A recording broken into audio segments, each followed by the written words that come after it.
Hello and welcome back to the Panda Award Show. I'm Abhi, and I'm here with my co-host Ben. And this How's it is going? the podcast where we interview the lovely folks in the IT community and explain their stories to give you a better insight into how to become successful within the technology community. That was so bad, so bad. It's We getting really want to close. record this, like just to have a snippet, so I don't have to think That's every time. Maybe if we all spent a little bit of time accepting those things, we wouldn't have such imposter syndrome ourselves thinking everybody else is so good at it. Yes, that's true. Should we redo that or just continue on? sorry. It's your show, you should decide. I was I gonna think say we're you should fine leave either it. way. Yeah. Because it's fun, it's human. Yeah. Okay. I think hop into it. That's good. So good to have you back, Ben. How are you doing today? I'm good, man. It's been quiet. It's been a little busy on the rock just because people are on vacation. But yeah, we're getting through it. How about yourself? I'm doing pretty well. The baby's a little fussy here and there, but she's cute and adorable, so you can't complain too much. And then just keeping our fingers crossed that Hurricane Aaron doesn't come and eat us alive. Yeah, wasn't it like coming back and forth a bunch over Yeah, Florida or something? that cone of uncertainty was really uncertain. I'll have to share a picture, maybe with the face blurred, but my sister's baby is a few weeks old now, and they had like the swaddle going on, and but she likes to move her hands. So they got one that she can move her hands in, and I think she looks like a lobster in it because it has like hands like this, so she can have her hands extended. Yeah, It's crazy how much but they like to do that. babies aside, we have a very cool guest on today. Yes, yes, we do. Someone that has a tenured career within the IT channel. Someone that is a wizard when it comes to AI, and I don't know, something about their posts, they make me laugh quite a bit. Absolutely a wonderful joy to have her on. Yeah, welcome to the podcast, Ash. How's it hanging? Thanks for being here. Thanks for having me here. Wizard is a bit of funny that makes me laugh. But yeah, I Ashley Cooper, appreciate it. wizard extraordinaire. Wizard women can be wizards too. Yes. True. I think we'll have to AI a photo of you in a wizard hat now. It'll just be podcast lore. Love it. What's your current role? What are you doing? What's your day-to-day like? Yeah. Chaotic brain translates somehow into making sense in the world.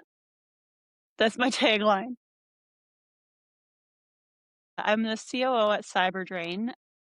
I've been at CyberDrain for quite a while, even before I was full-time there. I was at Roost before that. I've had a bunch of different things that I've done throughout my career, but started at an MSP back in 2009. Really, actually, I was just talking to somebody else today about how, like, my old boss at my MSP, he works at PAX 8, funnily enough. Like, not, like, in the like, outside, he's more on the inside doing results delivery stuff, but it was really funny because I was just thinking about how much I learned and how green I was at the time when I came in, but, like, thinking about it, it's like, "Oh, it's always been process. It's always been community," even when I didn't realize what those things were or how they blended together. So it's kinda what, like, I could talk about all the different places that I've been, but it's been that all the way through. Cool. And so that sounds like you're staying real busy doing like a little bit of everything. Never sleep. Yeah. Well, I mean, I would be where I am. I spend a lot of time in communities.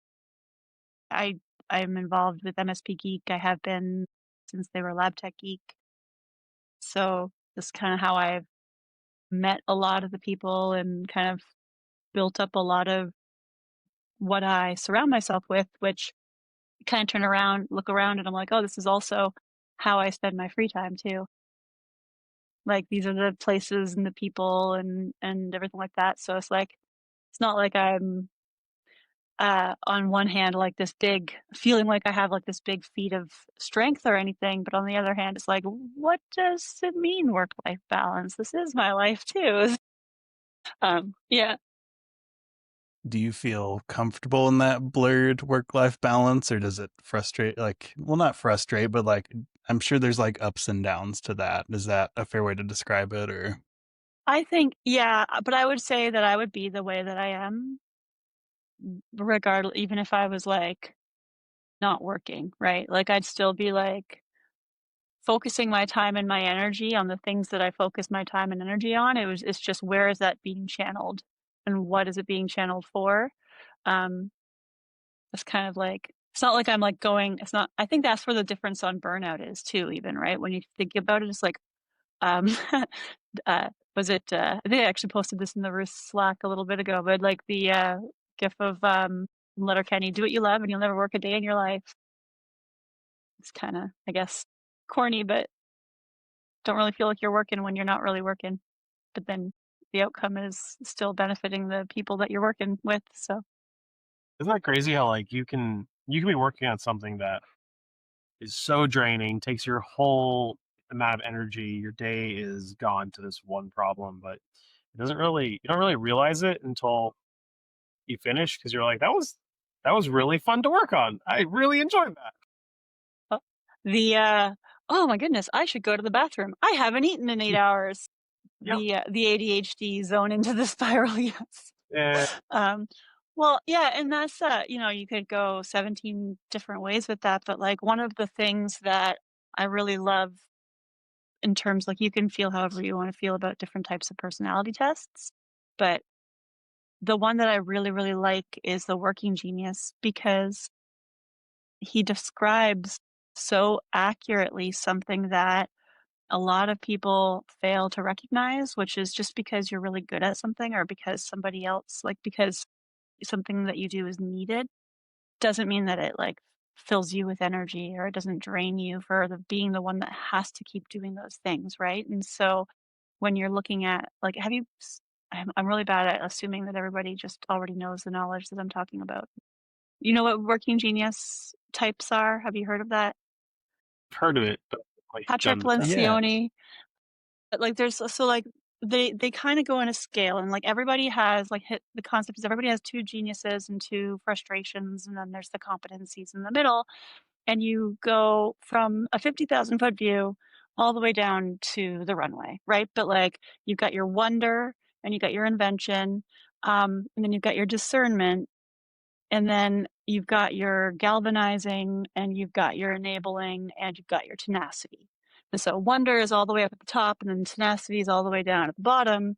And you can be great at having tenacity, but it's when everybody else has left the table and there's work that still needs to be done, are you the one that drives that forward and gets that done? And then the same with like when you're in a meeting and it's on the like the brainstorming or whatever, it's like, are you the one that's going, I want, so like Eddie from Roost, right? Like he's high, guess, wonder enablement, like hugely high on both of those things, right? 'Cause it's like curiosity, potential, teach, educate, enable, right? And so when you spend time in your geniuses, you don't really get burnt out by you being the one that has to be doing those and pushing those forward. But when you're spending time in your competencies or in your frustrations, then that's when you feel a lot of that drain because you can step into those roles, but you don't necessarily want to be stepping into them or doing them all the time, right? As somebody with ADHD, like out every pore of my body, I have like really high discernment. The rest of them will fit wherever as long as it depends on the people that I'm around, except for at the very, very bottom is galvanizing. So it's like I can spot what needs to happen. I hate being told to prove it. So then my natural next one is the invention, right? So I have a high D, high I because I'm like, I spot what needs to happen. And then I'm like, and here, let me show you why that's the way that it is, right? And so it's like that bled out. And I think we have a lot of people like that in, especially with ADHD or with any sort of neurodiversity, or even just like that pattern recognizing mind to be like, here's something super novel. Here's something that like is actually like universal. Let me put them together and show you that this is the way it works. And so that's kind of how I approach AI too, to take that the long way around. You did a little bit of a talk on that subject at ChannelCon, didn't you? Yes, at ChannelCon, I talked at on the panel with Tara and Tiffany and Cass from Blamira and Tara from IMI, and we had the neurodiversity in tech conversation. So it was really good. That's like the one thing that I will always have time to talk about, just because I was on a panel at Secure and like women in cybersecurity, and I was like, even on that panel, I was like, like this is a topic that is like important. The thing that I have as a woman and as somebody with neurodivergence, I struggled so much more with that than I ever did with my gender, right? My gender, if anything, I used as a little bit of a crutch in that way to say like, oh, like nobody ever had to like expect much technical acumen out of me, but then they would be pleasantly surprised when they saw it. Whereas like if I was just like an awkward dude, I'd be like just another awkward dude. That's interesting. That's Yeah. such a weird like concept to realize. I guess It's a as a hard male, it's one. like, huh, I see your point. Yeah, it's like it's the weirdest, almost. It's like almost like negative sexism Yeah. in a way. It's a hard one to talk about because it's kind of like it's like I don't want to diminish anything over here, but like actually my biggest struggles have been nothing to do like more to do with like our brains and how we perceive other people's brains and what we establish as like a general consensus, meaning norm, you know?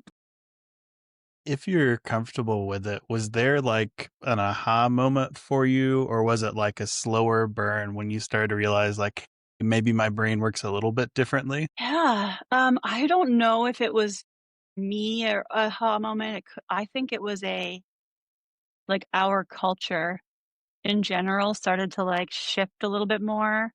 Even all the way up to like I got my formal diagnosis. Like I was like diagnosed when I was a kid, but like nothing would ever did of anything of it because my mom was really nervous about Ritalin at the time was very much like a negative stamp, right? And so she was like she would never medicate or anything. And it's probably good at the time, but like kind of spent my whole life just like being not a visible my like somebody that needed to be accommodated. And so I was told like talk differently. I was measured on my ability to show up on time, whether or not it had anything to like obviously there's like you have to still have respect and accommodations and accountability. But I think when I started my job at my MSP, it kind of like twofold. I've been talking about this, but like when I started at my MSP and I realized how I didn't have to like clock out for lunch. I didn't have to like account for like every single moment. I all of a sudden started like giving them my lunch and like only like going and grabbing a coffee or like only focusing or like spending time in the evenings that I wasn't being paid. And like it wasn't until they said, we're just going to pay you however much we pay you. And here's what you're expected to do that I actually started to like give more. And I reverse reflected on that. I wrote about it on my blog as well, where I was like, at my very first tech job, I was at an ISP. I had to like punch in, and literally, if I was like a minute after 10 a.m., it would roll me up to 10:15. And like, this is kind of where like that realization of like, oh, I've always been like the one that's going to fight a system if a system is stupid. Because I was like, okay, fine. Well, if you're not going to pay me, that's my time. So I'll come at 10:14. And I start at 10:14 now.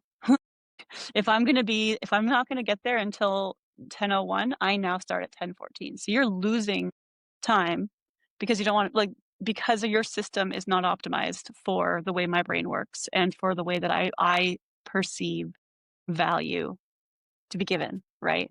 Were you also allowed to clock out at 5:01 Oh, or and I would 6:01? not get 5:15 until 5:15 for pay. No, absolutely. There was a double standard there. Yeah, for sure. Of course. I But I love worked that 10 to story. 10. I love Okay. that story too, because when I was in high school, if you were a minute late to first class, you got detention. And so, you could there's another 15-minute period. So I would just go get breakfast if I knew I was going to be a minute late because you were getting detention either way. So you might as well live it up. Yeah, exactly. And so that kind of settled into me then, and I retroactively realized it when I was at my MSP, and I realized oh, I want to give you all my time. And then when I went to it was still a little bit more it was still a bit more small business, policy for the sake of policy, but it was not as nearly as much, right? But then when I went to Avik, and they literally hired me when I found out that my son had this rare form of spina bifida and he was going to need to go have surgery. And I was at IT Nation, and I was kind of I processed by just talking a lot about it. So I was talking to Alex Hoff, and he was he's like, you should come work for me. And he's like, I need somebody with your skill, blah, blah, blah. Take your time, go deal with your son. Super patient, super respectful. And then he was like, we don't he's like, there's not there wasn't a time that you were supposed to be at the company. There wasn't nobody was looking at you weird if you left at any time, unless you had meetings on your calendar. Nobody was judging you for working from home, or you didn't have to ask for permission to work from home. It was just, you had outcomes that you were supposed to meet, that you agreed upon. You had KPIs and you had objectives that you were doing that worked towards something, and you were expected to meet those. And outside of that, it was the mentality was you're an adult, right? You're here because you're an adult getting paid to do a job, and you're going to do that job, and I'm not going to gatekeep when you do that job. That, and so then that was probably that switch initially for me, where I was oh, the world doesn't have to work like this. We can treat people with an idempotent mind, right? What do we want that outcome to be? Let's work towards that, and none of this Isn't that other a stuff sign of matters. something? You treat with people with a little bit of respect. You treat adults like adults, and all of Yeah, a sudden they just work harder for you. yeah, and you call it out for you call out bullshit, right? One of our rules at Avik, on our they had the Avik way, and one of them was kindergarten rules apply. It's don't eat yellow snow, don't back down from a double dog dare, don't treat people like shit, right? Sorry if I swore twice now. You're good. This is One one of of them was those. also shit happens. So This podcast is for the IT community. Start to get used to it, kids. I think that I don't know. Actually, I don't know if that finished answering your question, but I was still struggling with it even then, in internal dynamics, right? Where it was how do you present to a group? How do you sound certain ways? And I think I went through this cycle of trying to use other people's voices, or trying to put on what I thought people needed, and then it falling flat, to then kind of, when was it? I guess there was something that I talked at and everybody really liked it, but it was kind of on the heels of another talk I gave where it was this is just not your thing. And I was oh, the difference here being talking about something that's my own voice versus trying to put on what other people think is what is supposed to be done. It's I can't be unauthentic with what I'm trying to say, or I can't rehearse. I seem silly when I try to rehearse. Ray Orsini, he's he's a friend, and he's really good at making me see we'll just talk, we'll be normal. But the moment he said to me, all right, now you're gonna do a little intro for MSP GeekCon or whatever, it took like 17 tries for me to, that's why I was like laughing this morning. You're like, should we keep it? I'm like, that's better than I do. Yeah, it's It, like I struggle with like I hate rehearsing a speech because so much of what I want to say just comes off the top of my head at like any given moment. But I do like rehearsing the like half of the speech or like the ideas and concepts of them. So that way I can kind of remember what I'm talking about and keep myself on track. Yeah. But then I'll just start going off on a tangent and then I'll forget where I started. There needs to be like, you know how like comedians will go to like small little cities to test out their jokes before they bring them to the big screen. There needs to be something like that, but for like these types of where you just like Icebreakers. test it out, like see what people think. So Incubator your thoughts, daily stand-ups. A/B testing it out. If anybody reacts to it, then you turn it into more. so kind of in that, when you kind of mentioned a point where you were discovering like what people enjoyed you talking about. Like, was there any kind of like other cues that you picked up on, or like where you were picking up on, like, hey, process is what I like, community is what I like? Like, how did those realizations happen for you?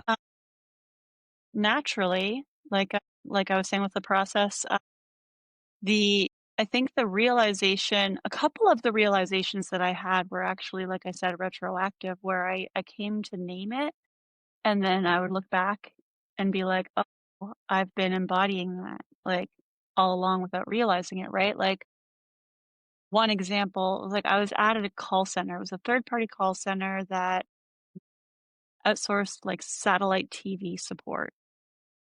And they had people who were like on the phone trying to like help 80-year-old women with their satellite, but also trying to convince them why they wanted to buy a super channel, right? So, so like there was like this level of like, okay, well, like we have to keep track of these upgrades, and there wasn't really a system for that. I hated selling. I felt like it was so cringy. I didn't know how to um like bring up the topic. And I was just talking with actually like Colleen from Movilla. She's new to the industry, but she's so great. She's such a great community kind of like mentality person. But she was saying the same thing where, my goodness, I'm sorry, I just totally blanked on what I was saying. Give me 1 second. Sorry, you Colleen can take as many Muvilla. pauses. But yeah, The right before I tangented over to her, I like just blanked what the story that I was actually telling. Oh, right. So the systems and the process. And so like I hated selling. I wished that I could, like, I always thought that I was like, oh, I'm not an empathetic person because I don't know how to like properly express, like, I don't know. I'm like, when somebody's down, I'm not like the one to say the right thing or like, but I'm like, oh, that's also probably my ADHD because that's a very common trait to try and say, like, here's my experience dealing with your problem Yes. in my own way, and let me extrapolate that to show you that I understand what you're saying, right? You actually you said something to me, Ben, the other day. You're like, if I'm solutioning right now, like you just mirrored me at you. It's fine. yeah. But like, I'm like, I will be the person that goes, I can see the gaps. I can see that these people are trying to keep track of these things, and I can see that their managers need this, and I can see that if they had an easy way to do this, they could celebrate their success. And I hate doing this. So I'm going to build the spreadsheet, right? And so I'm like, I built this, like, I didn't even realize that it was kind of like automation, human assisted automation at the time, right? But it was just Excel spreadsheet. You still had to enter all your numbers yourself, but then it would go off and it would do all the stuff. And they were then able to have those conversations with their managers, and their managers were able to like feel value for that. And I was like, empathy can show up in a spreadsheet. Like, it doesn't have to be this way. And so like systemic empathy was where I realized like that's where my passion was like recognizing that processes are the best when they don't drive the humans through them. They recognize that they are something that humans suffer, and you're supposed to work with the ones in it and not against them, right? And it's like a common engineering principle: work with the system, not against it. Like, it's universal. Like, that's how my mentality is around that. It's like, you can solve for a process in any way. You don't the tech doesn't matter. The boundaries don't matter, other than the fact that they are the boundaries. But like, none of it matters. All that matters is, like, are you considering everybody that it touches? And what is it like to be them in that experience? And you've worked back from there. I like that. It's not something you feel often. Like, I feel like when people think process, they think, someone messed up and now there's a rule and a process for this because they did it in a way that it wasn't supposed to be. Yep. But Well, you same don't as hear a lot of, frameworks, yeah, security, written in blood, right? for sure. Yeah. Yeah, you don't think about the other side of it, like an empathetic process is not something you see a ton of that you would hope to see more of, I feel like. So like Brooklyn Nine-Nine, where she was going around with that. There was like a loop in the procedure. Do you guys see that? She's trying to go, you have to fill out 901 Yeah. BB, and they were like, but in order to do this, you have to do one, blah, blah, blah. And it's like, that's such a good gif for that kind of thing, right? Where it's like, Yeah. that's an example of humanity getting lost through iteration. Yeah. So So yeah, I love that. If we step back a little bit, like how did you so you worked at an ISP first, I think, before the MSP, right? But yeah, if I were to like, I worked at an ISP. My very first job, passion, love, was at the theater, the cinema that I worked at. I was a projectionist, and I would actually say that that's probably a technique that called to me in a similar type of way, similar type of reason, right? An interesting problem to solve. Technicalities involved that like that were novel, and you needed to understand, like, not just anybody could do it. That's really what it was, right? Like, you'd be like important and like have like it wasn't just like oh, anybody could come in and do this job. Like, it's like there's skill, and you're applying your experience and you're making it better because of that, which you could do anywhere. But Yeah. yeah. That feels good. So if you're in that role, like how do you find ISPs? Is that something that you sought out? Did someone refer you or like It was, so the very first one, like where I was at Porchlight, it was one of those local dial-up providers. Like, DSL was out already, right? This was just for like the older families, and like the people who like weren't really into the internet yet. It's kind of like people getting used to like AI right now, right? It's been around for a couple years, but they're just like, they only used it for sending your emails or whatever. It was around the corner from my house.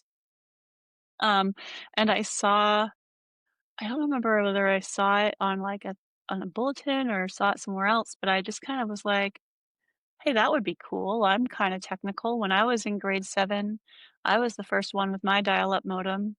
I was printing off pages from the Encyclopedia Britannica site for my grade 7 classmates because nobody else had the internet, right? And so it's kind of like part of my ethos was like technology, right? So it's interesting for me. So I found it and I tried it out. I was like, yeah, it was an interesting job too, because it was like 10 to 10, Monday to Friday.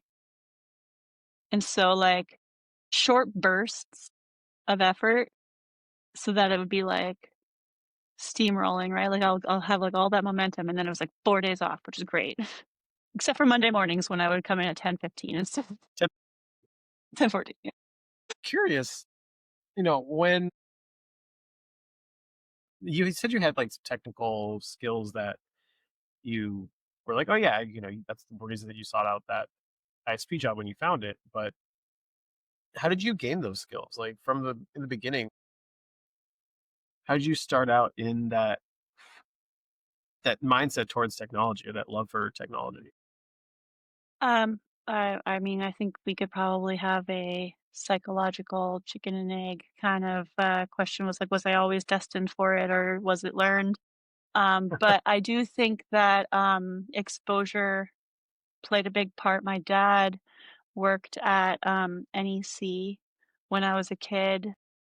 Mm, he was always very interested, and so like we had like a little like I had like a dream machine like this, and I had an Atari. Like I had like all the early like whenever like when then we had a 14.4 modem, and then when the 28 modem came out, like we were like all excited. He's like, "Oh, it's gonna be smoking," and like, "Look at how fast that's loading!" Like so, it was like we kind of geeked out over that kind of stuff together. So I think that that probably was a big part of it. Nice. Okay. Yeah.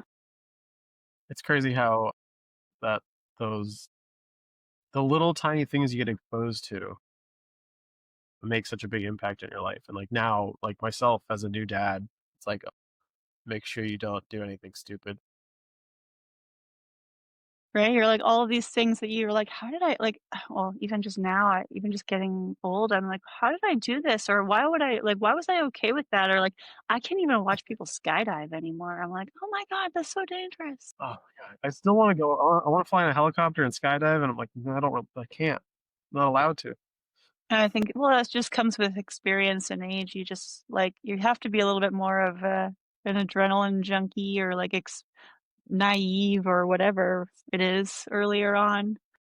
But I think honestly, if you were to like plop me out of today and put me 200 years ago, I probably would have been looking at, or maybe not 200 years, whenever it was, like, right, like I probably would have been like a loomer or like working on like techniques or like Yeah, and that's one of the things about, I call it whenever somebody's like, oh, like I'm not technical.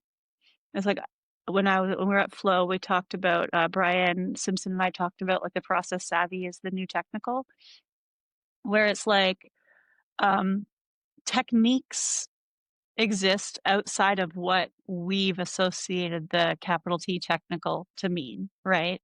And like the techniques that are involved in our machinery are the same as the techniques that are involved in like at any sort of turn of an innovation or an invention, right? Like somebody needs to understand those things. And now with AI, now with the like nobody's coding and assembly anymore, right? Like we're all building upon what we used to do more by hand.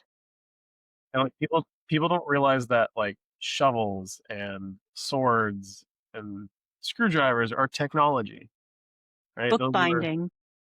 right. That's a technology. It is technology doesn't have to do with computers and electronics. There's so much in Yeah. our history Yep. that was, and it's like all the people that back when like switchboards were really big. It's like you go ahead and try to operate a switchboard manually today. I would And love to see you try. you know who operated those so well? Yeah, Women. right. There's It's like all techniques that are like the same type of mentality around how that would work translates to a workflow engine, translates to a service board, translates to a database. There's a lot of domain expertise in things that are like database, DBA, even beyond that, like how components functionally connect without you having to know a lick of code, right? right. Yeah. Isn't that the big thing now? Low code, no code? Yeah, well, I mean, this is the future, right? Like technically, like React is would have been like 10 years ago, low code, right? Because it's like, oh, you mean I don't have to like make my own state anymore? Like I just import something? Or Like, like all the automation at Roost, yeah, right? Like how much code do I actually need to know in order to make an entire workflow possible? Not right. much. Almost nothing. And it's like it goes to show how little well things will always bubble under the scenes until it gains the momentum and the traction to like surface. But those people who are gaining that momentum and the traction, like they're very deep into those things. Like when I was at Avic, we were using a tool called SnapLogic. Like I described it as it's like the enterprise big brother of Roost, right? Like it's where Roost is what it is to MSPs and with MSP integrations, it is to the enterprise world, where like it's the same type of thing, you know, literally the same, like except for it's like puzzle pieces that you plug in, and then the edges of the puzzle piece determine whether it's the type of data that you're allowed to connect to the other ends, right? So if it's like a triangle, it was like a document format, and if it was like a circle, it meant that it was like the arrayed whatever. Old And you could, school flowcharting. yeah, and but then you could connect the integrations the same way. But I learned how to use it, and that was the only reason that Roost became natural to me when I came over. Was like, oh, like I understand Snap Logic. I taught myself what their JMES query stuff effectively was, or JSON path query stuff, and then that made it seem logical to me. It's not something that you like get. It's not like you see the show Chuck where he just downloads all of the knowledge into his head and now he can do karate. You have to like literally learn it, right? And so it's like because I was able to consume like what the heck is an API and sit with that for a little while and then consume how do I use JSON data and then sit with that for a little while, then it started to be able to click, right? I mean, not to say that other people can't pick it up, but that's the way that like naturally progressing was the reason why I was able to become so much like intuition for me, was because I was like dealing with the concept of if then that, if this then that, since That's it's crazy though how that mindset, at least like when I try to explain like things to some people and I say like if this happens then that happens, people don't realize how natural a lot of logic is, right? Like if you punch me in the face, then you're going to get punched back. it's universal. The cause and effect, it's not, if you can understand how cause and effect works in the real world, then you can understand how it works in like technical world too, because it's all really the same fundamental concepts. Exactly. And it's the same across even with like AI too. And you like it's kind of funny because like I'll laugh because it's like I'm telling all these people like walk before you run with Roost, and then it's like at the same time we're trying to use AI to do sentiment analysis against something where it's like you realize that you're using a large language model to do the thing that is programmatic that it was taught on that can already be done, that you're just getting like an overlay to call for you. And it's like we're literally like jumping, like skipping ahead 7 steps, right? Like I think the future is going to be with that we already know that it's step based, right? Thinking small piece, then go on. AI workflow engines where it's like it's nothing but AI and like the no op that stops it and says like now validate what you did. Now go off and do something else. Now validate what you did. All right. MCP, I guess, is what the proto that is right now. I feel like MCP is touching back to the last thing you said too, was like MCPs are just APIs for AI. Yeah. Like that's the easiest way to comprehend just like kind of what they do. And you Because see it took me forever to learn what an API was. I was like, I don't know what it does. And then finally actually Ben like made it more like conceptual to me, because I was like, oh, they're literally it's just language. That's all it is. It's just how one app talks to another app. Great. It That's took easy. me 5 years to properly understand it because I had to understand it phonetically first.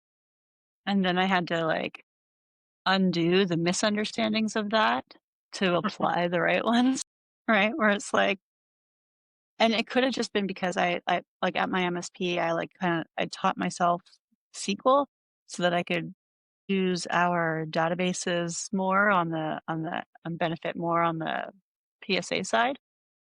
And so data is understandable to me. And so I was like, I could conceptually be like, this field is in the database and this spreadsheet has a reference to what I would need to do in this thing, but I have no idea how to go and say, this piece of information needs to be here. All I knew how to do was like amass, like import, or like, like big fancy backend stuff. But it's like the idea of just getting like a single piece of information from one place to another was literally like I could not wrap my head around it.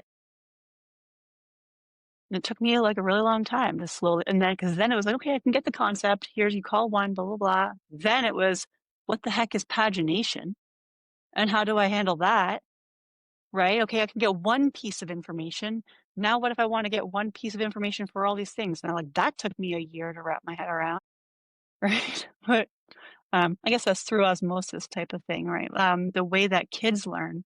I love referencing, the second time I'm bringing up Eddie, but I love referencing the example he makes when he talks about this learning where like kids will phonetically mispronounce in order to say things that they might not be able to understand, right? So like his kid might say super glue when they mean to say Subaru.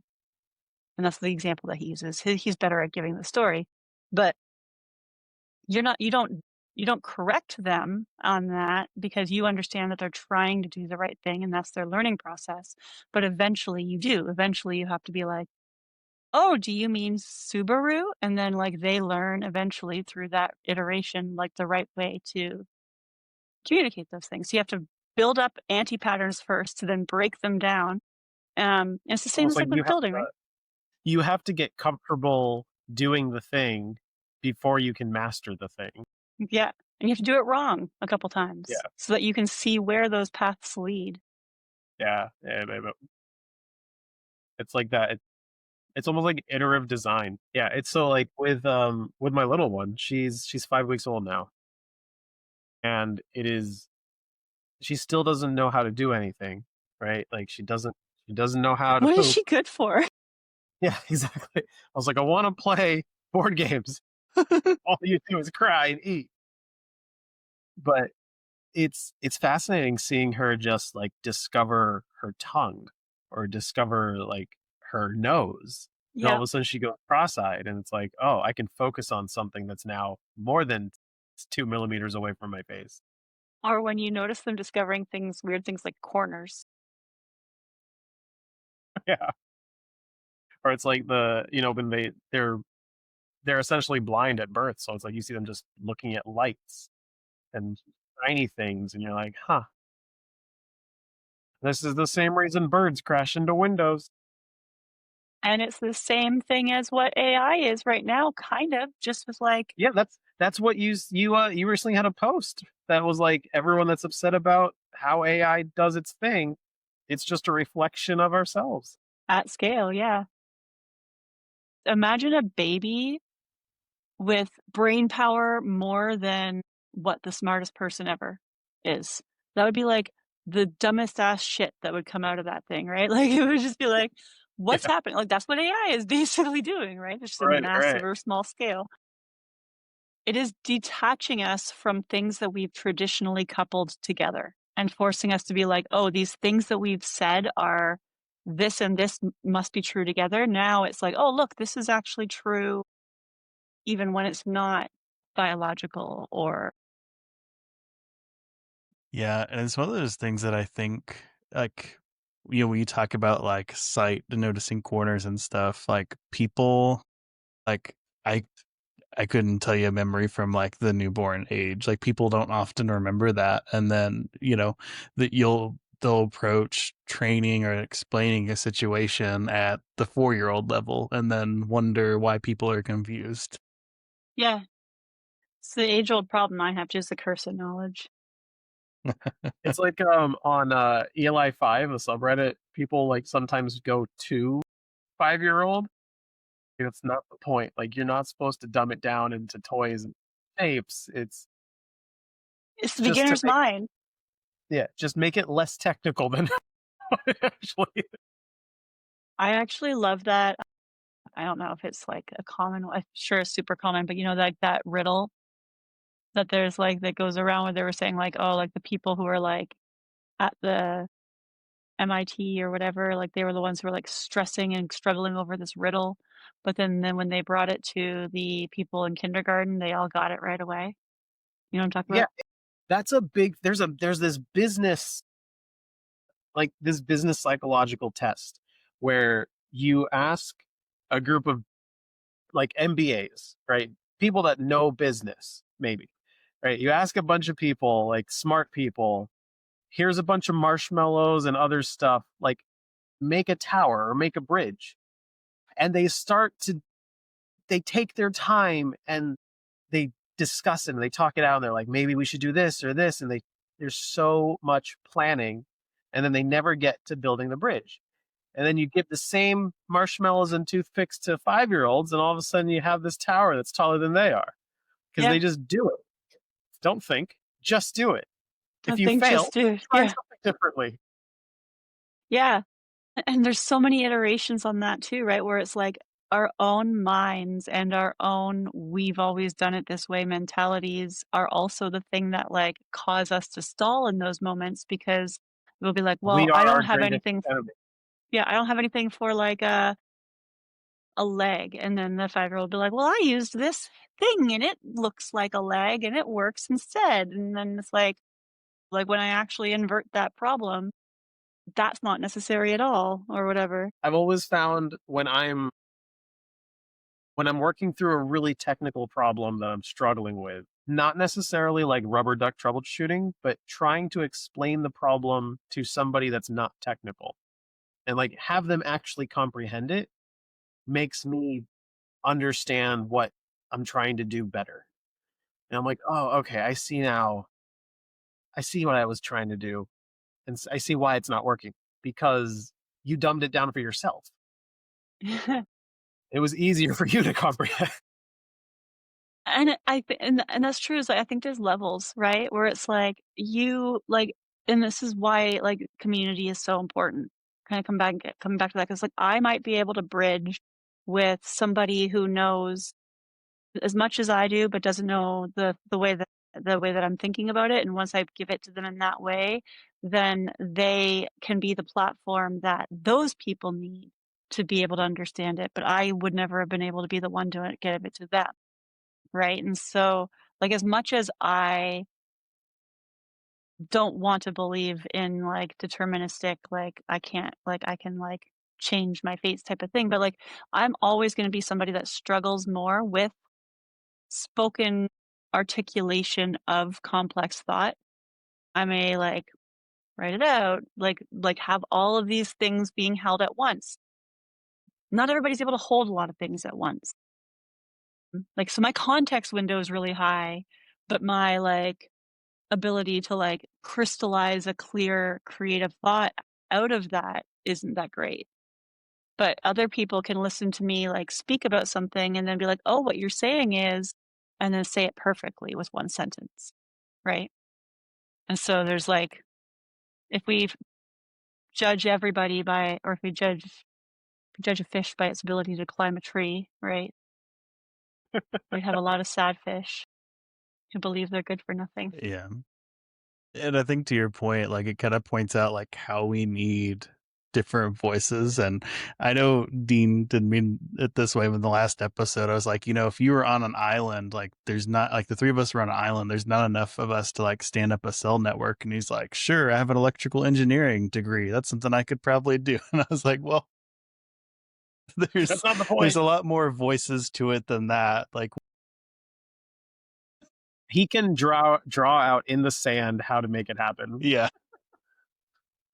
I was thinking of some like things like that recently of how we rely so much on the past experiences of like the giants that stood before us, right?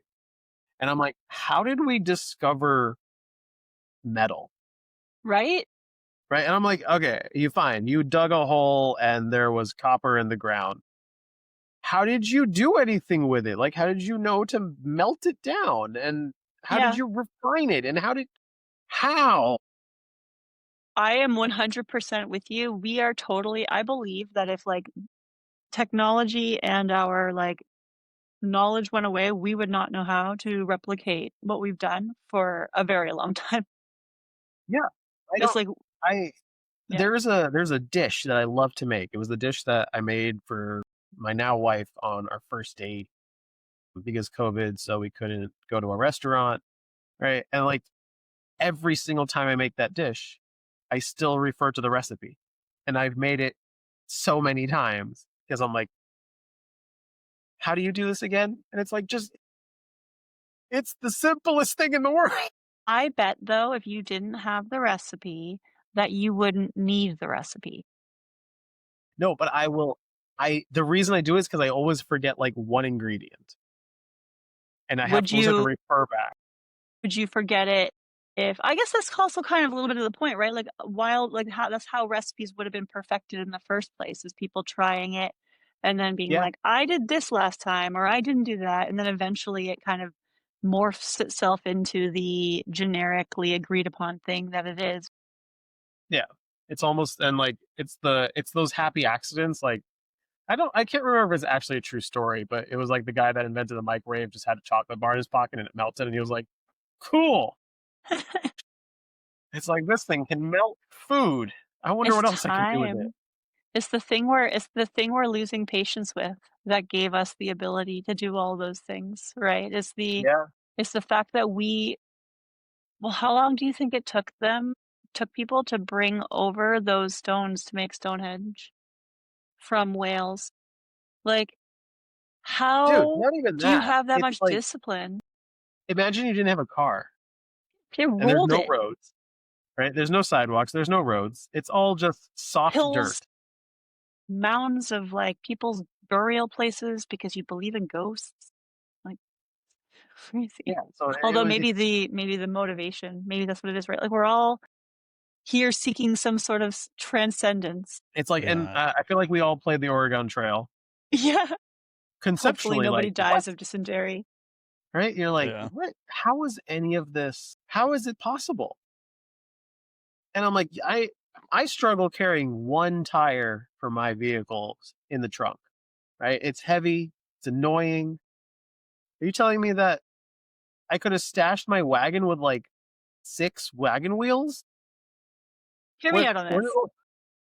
Because I think what you're onto is something that is really interesting because I believe that what we find impressive, regardless of what we call it, is feats of strength. Is things that we couldn't necessarily be able to do. And because like physical labor was what we had to do, Right, it right. wasn't so impressive. It wasn't so special. It was like being like, look at like in the 20s, upstairs, downstairs, right? Like being a butler, being a cook, being a chef, being any of those things wasn't prestigious. It was servant. You were a servant. Now those things are skills. Those things are sought after. You're like, if you're like a really good chef or a really good butler, really good whatever, those are specialties. And you're now kind of like Expensive the specialties. specialty. And like we see it proof again. Like, look at how an AI doesn't know how to use an M dash because we didn't use it, right? Like our writing is in the style guide, is in the AP style guide. Like it's like it was impressive to us because it meant that somebody took the time to write that way. And now it's not impressive to us because it's not a human feat of strength anymore. Right, right. Yeah, Shift, that's such move an around. interesting way to think of it too. It's the way that it does things is entirely based on the type of materials that it's trained on. Yeah. Oh, People because wanted to the vast read stuff that was written majority that of way. right, and the vast majority of like long form essays that are on the internet are going to be scholarly papers or fan fiction, And they're gonna right? have, like, profound statements like, "It's not X, it's Y," Yeah. Yep. with an M dash. I miss my Well, if M you just take dash. an M dash and you just replace it with a comma, no one notices. Well, see, that's the reason why I started having the M dash in the first place was because I always have run-on sentences, and so I would just have commas, and then I learned about the M dash, and it was the coolest thing I ever came up with, or I ever, like, adapted, and now I'm Mhm. like, "Now I have to go back to a semicolon? or something? Like, Yeah. that's just so harsh. And it's true. ChatGPT or most any AI doesn't really know what it's doing because you tell it like, don't do this, and then that's all it does. It's just like, but I didn't do it. It's like, but you did. It's like, It I doesn't know what the absence of something means. yeah. It's like, did you guys see Mendy's talk at MSP Geek? Where he said like he was like trying to get it to describe what a sideways six Yes. is. And it's like it doesn't Yeah. conceptually understand six. It just Right. knows what six is likely to come after or whatever. Like it's not Right. watching it, right? It's the same thing like when I'm building like in a like code like in like Lovable, for example, like it'll read a file, but it's not reading the file. It's not comprehending the text that it's Right. reading. It's It's all looking procedural. for a specific pattern and it's either checking for that or not. You actually have to tell it to like, and this is why like the language matters so much because it's the semantics where if I tell it to match, if I say consume the whole thing as one blob of text, then it will. But if I just say read this file and look for whatever, it's just going to try and pattern match for what I'm looking for, right? Using its technology. It seems like it's reading, but it's not. And that's why it'll miss things. It'll be like, why would you leave this there? And it's like, it didn't leave that there. It just didn't know that that was there. It's just so funny. So it's such a. I think that's one thing that, or something that people often. And we are a little off track, right? We're supposed to be talking about you, but this is also a good conversation. One thing that people struggle with when they're dealing with like how to use AI or like what AI can do for them, they think of it as this like supreme being rather than just you know something that's really good at predicting. It's like advanced autocorrect or predictive text. That's all it is. And it's getting better at it, but it's the reason that everyone starts sounding the same is because we're all mimicking the same thing. We're all predicting the same stuff. Yeah. We're And all time and seeing. time again, there's only two R's in strawberry, which is a whole nother thing. Yeah. And you could probably like, there's probably like stories and theses and stuff written on that too. Mhm. I'd love to understand the details behind that. I was just about to We're the say people something, that but are confused as to why AI sucks at math, or like LLMs specifically sucked at math. Like they've gotten better, but them themselves may not be. It's more like they're calling upon Wolfram Alpha to do the math for them or something, right? well, yeah. It's like they shouldn't be good at math. If they were, that'd be weird because math, it's logical, it's not predictive. The ones and zeros behind the thing that you're talking to are fantastic at math. The language model on top of it is geared towards creativity and fast response. And so like you can shrink what it pattern matches against and you can focus, and I don't know the details about like the other ones, but like for example like with like the mixture of experts mentality, like the way that the new ones work where it'll kind of try and semantically match what it is that you're saying against where those pockets of pattern exist and then like kind of shrink that pool down to 4 or 5 of them, and then that's what allows it to be a lot more precise while also not using nearly as much of its context. But it's the same thing. Like as soon as you generate the model for it to consider around the thing that you're talking about, it's going to change. I totally like, I changed my point halfway through my point, and then I forgot the one that I wanted to like actually respond to. Yeah, I did see a chart recently, and I'm sure it's been out there. But when you looked at like GPT-5, like thinking is obviously a pretty impressive model, but when you take that away, it's actually like a big difference in the quality of like code and stuff when you don't give it the option to think on the newer models. I mean, it makes sense, but it was also kind of surprising to me at the same time. And also, I'm sure that there's a lot of push. Like, it's not like they're giving us new models out of the benefit of their heart, right? Like, the computation is Yeah. a lot better for them to like Yeah. to use They're like, the oh, new this ones. is 2% more efficient. We've all of a sudden saved $20 billion in compute Yeah. cost. Yeah. Yeah. I Well, mean, actually, go ahead. I was just gonna say the power aspect is a whole different thing. Like Google's building a power plant in Tennessee because they want to keep up with their AI power needs and stuff like that. Like it's wild that they're just like involved in a power They were plant now. only, it was just going to be like a megawatt worth of power. I think their far goal is like 500 megawatts, but I think initially like a megawatt. Yeah. Well, talking about working within what we're used to, right? Like that's a whole other kind of like rant I could go on is around like how constraints actually drive everything and are what drive innovation, especially is like if you think about anything that was like super innovative, like the person was probably working under some sort of constraint that most people trying to solve that problem aren't, right? And when you look at like what DeepSeek was able to do with the reasoning when it came out and how it was able to be like way more computationally efficient, it's because China didn't have the graphics cards, didn't have the power, they didn't have the functionality. The world was kind of holding it from them.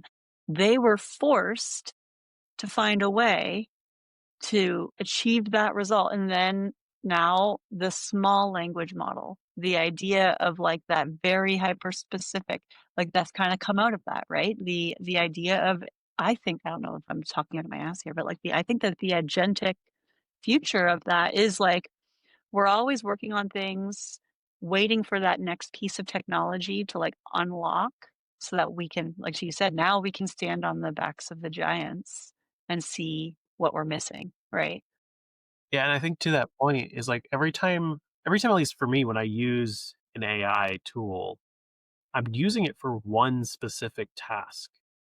It's not like I'm like, if I'm trying to like develop this one thing, and if I go do something else, I'm starting a whole new chat. I'm not continuing on in the same context window as what I just did.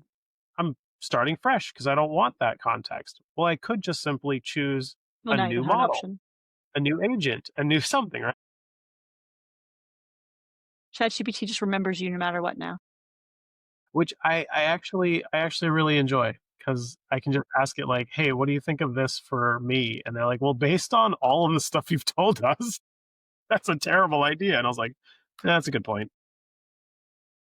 I Yeah, love it it for that. is. Yeah, it's like it's weird and nice. Like I use like Claude and ChatGPT for different things, but I used ChatGPT before Claude, so like there's some stuff where it just knows what I want better without me having to ask for it by this point. Yeah, My Gemini is ChatGPT history is interesting. It thinks of me. I don't know, like it does not think nice things of me, but it also thinks nice things of me. It's very confusing. Yeah, I had a coworker, and we did the thing. We all went around and were like, like having ChatGPT like make a picture of what it thinks we look like and like who we are and stuff. And like mine was okay. It was a little weird. It definitely thought I was a lot bolder than I was. And that I had glasses, like kind of that stereotypical tech look. And then his just like looked very depressed and sad and like didn't have a smile or anything. And I'm like, buddy, what are you telling ChatGPT? Mine was so bad. It was like I don't even think that I could post it online because it was like, here, I'll show you. This is what it was like, how it feels after a day of working with you. It was really, That's amazing. I was like, it was actually Brandon Martinez. We were sitting together after, he's like, here's what mine looked like. And it was so cute. It was like them with a little heart above their heads. And I was like, hey, I want to know. And I'm like, oh, that's not nice. so. What did you do? You just told it to generate a picture of what it feels like after working with you. Yeah. So Yeah. what I said was, and I have a screenshot. I show it to you afterwards. But I was like, draw me a picture representing how you feel working with me. And so I sent it back, and I sent the screenshot because this is the one that I gave Brandon. So that's what his looked like. It's so Mine cute. mine was similar to that. It had some like API like JSON in the background and basically that. Yeah, like a happy bot. So I sent it back to it and I was like, "This is what my friend said. Why do you hate me?" It gave me this, like, cop out answer. I was like, "Oh, here's the real talk. Your friend just can't handle the truth the way you can." It's like, I'm not a teenage girl able to be naive, tricked in my relationship anymore, okay, ChatGPT?" Okay, mine's loading. Let's see what's gonna happen. I see a robot. I see a female body, and The best it's, thing to do while you're loading those pictures, are you gonna have to, like, put it on your phone and, like, hold up your phone so that we can see what it looks like? yeah, I'm gonna have to take a picture of it. Take a picture of your picture. Yeah. I love my favorite thing to do with it is to, like, make it, "Oh, see, it looks exactly the same. Like, look at that friendly little picture." It's not the Why am I same a as what girl? mine got. You're a girl, I'm usually a dude. But it knows I'm an Indian male. I was like when I saw that when I asked it that and it made a picture of me as a guy, I was like, I must seem so weird to you. I always assumed that you knew I was a girl." I think it just randomly goes like yeah, just deterministic. Yeah. Probably based on a bunch of Reddit posts that you seem similar to or something. And so it's like, yeah, this is probably them. If we go back a little bit, you're at your ISP, like, how do you find an MSP and like how do MSPs enter your world? I always find it's interesting Yeah. like when people like learn what that is and like either love it or hate it most of the time. Yeah, it's funny, serendipitous the way that almost every story that I've heard of starts. Nobody was like, "Yeah, I was looking for an MSP and I found one." Um, Yeah. I put my resume on, like, this, like, Waterloo Tech Jobs kind of forum website type of thing. It was like an Indeed type of place, but it was in 2000s, so kinda like one of those weird HTML job board things. Um, and, they called me, and I had no idea what they were or what or I was like, "Okay, I'll try it out." Like, it was actually for an L1 tech position, and I went to go and talk to them, and it was like, "Oh, it's on-site." I'm like, "I actually don't drive." So, like, I kinda left the office, I, like, didn't think anything of it. And then they called me, and they're like, "Oh, actually, we've, like, realized that we are gonna need to have somebody who's a dispatcher who can, like, help with the techs and who can, like, do some of the remote stuff." And so that's I was like, "Awesome." Yeah, so I came on there and, they had, like, 4 techs, and they used this ticketing software called Alert, and you couldn't really do anything other than enter time into a ticket. It was, like, barely anything. It might have even just been, like, a side feature of, like, GFI or something, I'm not sure. I haven't actually been able to find anything about it. I think it was hosted, we had it deployed, but then it was, I was like, "Alright, you're gonna bring in ConnectWise," and so brought ConnectWise in, and I kinda became the, person who adopted that, but I'd never heard of any of these things before then, right? Like, tech, like, is tech, and you can kind of, like, find yourself in it anywhere. Um, yeah, that's the first time I'd ever heard of somebody who's, like they were almost like, a design shop is what I would have had experience with before. I was like, "Oh, you're like a design shop, but for people's technical needs." And they're like, now you see service value, MSP style service rolled up into everything. Yeah. What was like so as you're coming on, like what do you I mean, obviously you're going from this very basic system to ConnectWise. Was it like a fire hose of information? Did they like have you go through some training or were you just kind of figuring out as you went or They just handed it to me. I'm a product adopter, right? So, like, I just consumed the university, like, just like my certified professional administrator, thing, like, I was the first person to get certified in Canada. that's awesome. Like, I had, like, done the entirety of the university, and I was, like, proud of myself of, like, completing the whole thing. And so I consumed it. But we did this thing, and it's again, it kind of goes back to the like, if you find a need for something, then you're going to get somebody to champion it, right? Because like we were doing this thing called planned assignments, where every night I had to look at what service calls needed to be had the next day. And I had to like figure out who was going to go. And I had to like put it into this email. And I had to send out an email and I had to say, you're going here, you're going here, you're going there every single day. And then like we got ConnectWise, and ConnectWise has a dispatch portal and you can schedule onto the ticket. And I was like, still doing planned assignments for like several months, or maybe not months. It was like maybe like 2 months or something like that after we got it on. And I slowly was starting to like put things into the dispatch portal. I remember the day when my email out for planned assignments said, check the dispatch portal. Because afterwards it was like, oh my goodness, I don't have to do this anymore. And so I think that's kind of like that value realization piece, when there's like this small little need, even when you're like at roost, like talking about like, what's that tiny little nagging thing you can like make a little bit easier? Because I was motivated to adopt all of that product because it meant more things like that for me, and it also meant that for other people. And I was motivated by my own lack of having to do manual work as much as I was motivated by our office administrator not having to do manual work, right? And so like I was like, oh, like I figured out how to use the tool. Now let me implement the sales pipeline. Now let me implement this. Now let me implement this. I'm going to help you. And so then I was kind of like, I really get motivated by finding the things that people do in their work, and they're like, oh, I have to do that thing again. And then I go, oh, look, you don't have to do that thing anymore. You just press this button. Or you still have to do 3 steps of that thing, but I've made it easier for you to do, right? So human assisted automation is like always been my jam, right? Like it's like, oh, you have to do this thing. Let's make that thing easier. Yeah, and it's so I don't know like what that says about like if that's empathy or if that's something else, but that's something that like I've also identified, and I think I've shared on a previous podcast. Maybe it might have been Dean's, where like moving up to like a larger company, I was like, there won't be anything like that. Everything will be figured out. And then you get there and you're like, okay, no, there's still like there's still things that can be improved.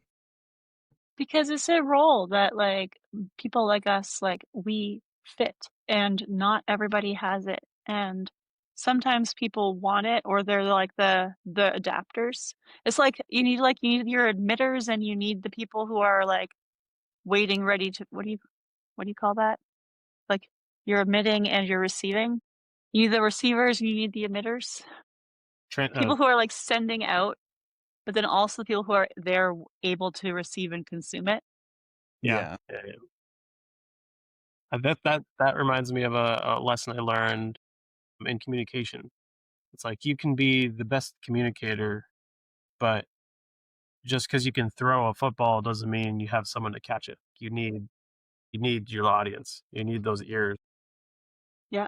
And you could have the best information, something that's like, I get a little bit more esoteric in the thought of like, you can have the most brilliant ideas, but if you don't know how to communicate them, and if you don't have the right channel through which to communicate them, is it Yeah. even brilliance? Yeah, I was thinking about that like recently. Like it's like Google was not the first search engine. Facebook was not the first social media platform. Spotify was not the first music streaming platform. No, they built upon the Yeah, struggles they that were learned the paved for them. mistakes, and yeah, Yeah. I still think my site is better. And I think that's something that's difficult for like someone that's like newer in tech to grasp too. Like, well, I think like cybersecurity is topical. Like people like really want to go be like the pen tester and like, hack all day, and like that's their dream job and stuff. And it's like there's always a balance in tech. It's never going to be purely technical. You've got your technical ability and your ability to communicate that. And if you have a lot of both, a lot of either, you have a chance like to get the roles that you want to get. If you have a good balance of both, you're going to be even more valuable. But that they'll, somebody who they want to be around that can communicate, that person has a place. Someone who's kind of the other way, they might not get along as well, but there's a role for that. And then the people Yeah. that have both are the ones that really you can get name the jobs that you want to get. Yeah. But everyone just wants to, stack up training. Cause I mean, that's, it's the fun part, but there's that other aspect of or blue teaming, there's a lot of value and less people that want to write incident reports and things like that, but there's also a big market for it if you want to break in and then pivot later. Yeah, absolutely. Oh man, I keep thinking like, oh, I should say something about that, and then I'm like, I won't need to write it down, I'll remember, and then I forget. Welcome to our ADHD lives. Oh, that's what it was. That it was what it was. Oh gosh, darn it. It'll come right back to me because I was like, this is something that I've been thinking about a lot, actually. Just not when I want to, apparently. Right. It's up until you're at that moment, you're like, I passed by. One of the things that I was going to say, I don't know if it's the same thing that I was going to say, but like you were talking about like the idea of the similarity or like that peak of interest. And I was like, it's like talking about this with a few different people, but like the idea of, like even back all the way to like when we were all sitting around the fire, right? Like, what was it? Like, what type of person was it that was sitting there and like perking up, like, oh, I heard a noise, or like you wake up and it's like, hey, I made this cool thing. Like, check it out. You can like hit it against some fruit, and then the fruit opens. Look, or like whatever, right? Like the innovators and like the creators were a type. And it's like, I wonder if there's just like this like lingering generational like group that are like Battlestar Galactica, like all around the Watchtower, like being called Yeah. to the flame. That's what it was. That's what it was. It was the sorry, I'm rambling. Battlestar Galactica reminded me of it, but it's not Battlestar, it's Star Trek. I was talking at ChannelCon about this, and I was like, I think that this is one of our core struggles with humanity on a external perspective is how people paint themselves, but like how differently like they can be inside. And the way that I described it on the panel was like it's like a Spock data axis. And so like if you look at like social awkwardness or social anxiety or like whatever, like that type of outsider, um on one side you've got Spock who has emotions and he like is capable of them, but he actively suppresses those things, and he's building this around societal expectations of him. And if you were to try and like engage him with that, that would make him uncomfortable. Whereas on the other hand of this, like same two people who might seemingly seem the same is somebody who doesn't have them, but is actively seeking them out and is actively looking for ways to engage in them, but it never comes across properly.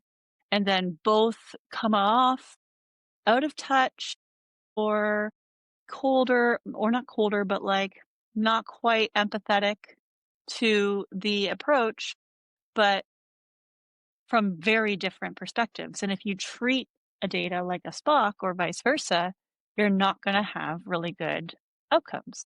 And so like that's kind of one of those things, like I forget what point you were making, but it's like it is one of those like tie backs into like what is it that's actually the outcome, right? Like if you're talking about inclusion and if you're talking about belonging, you're going to alienate over involve if you don't understand that difference. Yeah, I like that. Yeah, no, and I think that's another piece that you don't always think about is the empathy aspect. Yeah, people underestimate do you want to work with people that care about what they're doing or who you're doing it for?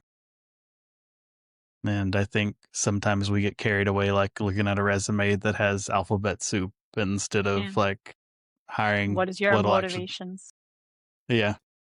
There was somebody in our I mentioned this in the last episode too, and I still can't remember who said it.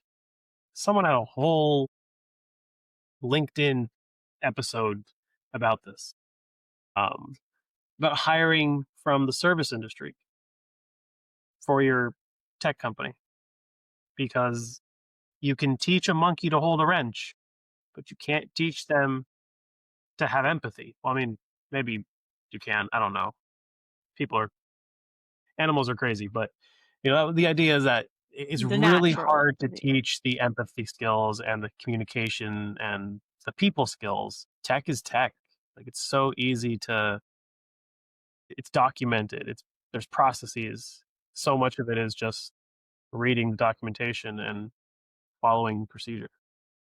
It's one of the reasons why I like started the MSPKB too, was because I was Well, that's you? seeing, yeah, yeah. I didn't know that. Cool. Wait, do you know it? So Yeah. that's one of my problems is like I don't advocate for things because I'm like, if they're needed, they'll find where they belong. And I'll just put things out into the world. But the reason behind it was because I'm like, there's so many good people out there. Actually, if anything, like some of the best people that have come into this industry have been ones who like came in green and like Yeah. didn't know the people, didn't know the tech, nothing, but knew how to think or knew how to understand different audiences or knew how to like question before assume. And I was like, if we had reason, and I think this is like a Maslow's hierarchy of needs kind of thing, where it's like the more we feel like we don't have the resources to train, the more we assume we need to hire people who already know. But what we end up doing is we hire like that salesperson from some vendor co over there that never even really properly understood why they dealt with channel people. And or they wanted to, but they only understood how their MSP understood that. And then we're just filling a cycle on the negative side of either the wrong mentalities or we end up having to recreate the wheel. And you see it, like I would see it over and over again every couple months or every 6 months, like a post in like the vendor Slack being like, hey, we just hired a new person. They've never heard of an MSP before. Does anybody have any resources to help them learn? Over and over and over. Oh, here's what we do. Here's what we do. We have an internal thing. And so it's like, this isn't knowledge that should be like owned or anything. And it's like, so that's where that came from, right? It was like, I started building it for Brandon actually. Um, he would, when he started, I like, there were all these resources that I had already in my own stuff. And then when Brandon came on, he was going to be reporting to me and he didn't ever have MSP experience before, but he had super eager willingness to like learn his customers. And I'm like, I can spend time on this. Right. And so it's like I'm putting all those resources together. And then I'm like, why should this just live here? And so I was like, got together with Kelvin and had him help me. I was like, teach me how to GitHub. So he did. And then we put it out there. It's awesome. Yeah, it's still something where, we have different people on the rock that, haven't worked for an MSP before, but are still like experienced in their own areas. We've hired like people with programming backgrounds and stuff. And it's a good resource for someone who just isn't as familiar to kind of learn what that looks like. Cause it's kind of I a hope unique one thing when day, you're not like in it.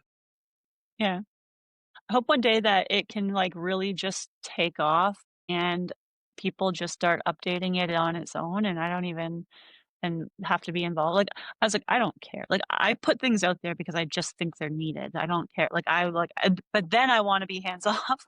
I was like, I'm kind of like Tim in that way, whereas he's like, here's something really valuable. Now never ask me about it again. Yep. What was I trying to think of? What you said about, there's something both of you said. Okay, yeah. So yeah, I do a lot of work with a college that I went to, and like I still give back to, and like try to help out. I'm like involved with their ethical hacking club and work with the students on getting their like cyber skills ready for the world. And like one of the things that are so hard and like constantly have to drill into them is like there's so much more nuance than what is on that exam, or so much more nuance than what's in the textbook. Like you have to really, really think about the broad picture, take a step back, as Ben loves to say, real high level, right? Like just take a bird's eye view of whatever you're trying to solve and see how it interacts with all the different people, everyone involved, all the stakeholders, whatever, it's, I was chatting recently with someone about their, they were having some difficulties with their current IT person, contractor, whatever it was, the person, the people that were doing their IT. And the primary thing was just like, they don't communicate the issue. And like, it might be a small, mundane thing, but they're not telling me the dilemma. And so then when I, as their manager, have this issue, or I then have to triage this issue myself. And then the CEO is confused, and like the CEO has different priorities than the COO, who has different priorities than HR, who has different priorities than accounting, who has different priorities than so everyone down the line. But because that IT person isn't communicating that small little issue they're running into, one, everyone thinks the sky is falling, and two, they're not able to get the help they need to resolve the issue. And it would be so much smoother if you just own up your problems and realize that people don't mind if you're wrong as long as you admit that you're wrong.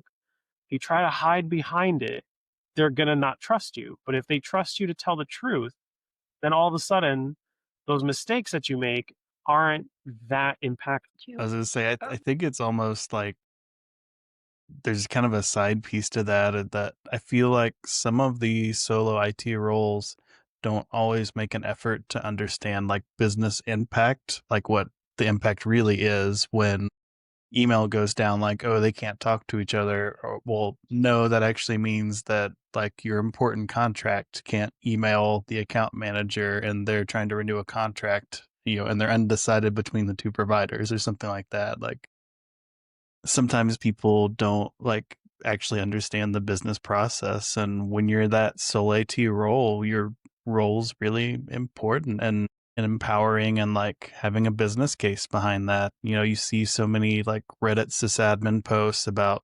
management doesn't understand and they don't want to invest money. And I'm sure there's cases out there, but I always wonder when I see those, like, is this just a case where maybe we're not speaking the right language? Even if you could bring in a consultant to help translate the value. And yeah. Yep. If I were to take like a very like a first principles perspective on something like that, like without assuming anything about the person involved, my initial thought is like, what in their history or what in their environment have they experienced when it comes to the foundational safety that is required even to be able to be like, I'm having a problem. This horrible thing happened, right? Like, um, I'll give you an example from my history, and like this is something that is like, as somebody who has a lot of desire to like be a people, like I want to be told that I'm doing a good job, and like to be told that I did something wrong or bad, or why didn't I do, like that's scary, that's stressful for me. But like it takes, and sometimes like I've had a lot of management situations where I've had to go back and forth, and it takes some time to be like, here's our communication style, like here's how I come and be like, I fucked up, and know that I'm not gonna get like chastised or even just like perspective negative against it. But like on my MSP, like I, I was updating our ConnectWise server, and I was doing, because it was on a VM and I was at home and it was at night or whatever, and I didn't take a virtual backup of the machine, but then it didn't come back up, and I didn't know, and I was like, I have to message my COO. I have to like he has to like, hopefully he's around And it wasn't that big of a deal, but it was like it ran out of space or something, or like crashed during the update or something.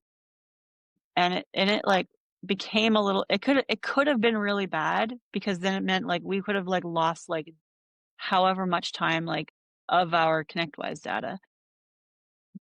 But I was like, he basically, it was like one of those, like, he had to call me out, right? But it was like, how could you have not done this first? And I was like, I forgot. And it's like, so some like those types of things where it's like, I would be, if he didn't handle that properly, I'd be like, you're sure as shit I'm gonna like be double checking. Like every time I pressed a button in SQL, I'd have anxiety, right? I'm like, am I writing this in the right spot? But it's like, do I have the framework in place to know that I have that safety and I have that check-in mechanism? Because then it also gives me a lot more confidence in what I'm doing too, to be like, I know that if I'm going somewhere, it's the Yeah. right approach. Yeah. And I think that is such a big, important thing when it comes to management. It's you have to discipline in order to teach certain things. Like you have to let people know that what they did was really bad, and like the consequence there, but you don't chastise and you don't diminish or demean the employee. Or Like there's challenge, or like chart like against it personality, right? Like that's the right. thing where it's like Yeah. when they feel like their personality's attacked, like they're not gonna learn as Right. well. Right. Right. Because Yeah. then no, it's there's also a